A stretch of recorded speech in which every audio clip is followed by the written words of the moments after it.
everyone, welcome back to another YouTube video, and in this video I'll be showing you guys how to fix Brawl Stars lag and high ping. If Brawl Stars feel laggy or you're getting high ping during matches, this is almost always a network or a device issue.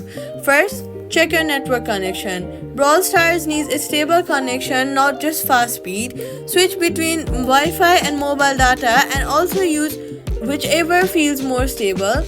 Avoid public or crowded Wi-Fi networks. Next, restart your router and your phone. This cleans congestions in the background tasks. Close all background apps, especially streaming or apps or downloads. Next, on low RAM devices, background apps can cause lag spikes. Now, turn off VPNs and game boosters. These often increase ping instead of reducing it. On Android, enable the low graphics mode inside Brawl Stars settings if available. On older phones, lowering graphics can only significantly improve performance.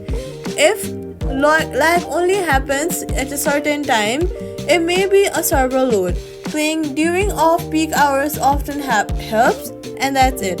Once your connection stabilizes, gameplay should feel smooth again, and that's it. Subscribe for more quick fixes.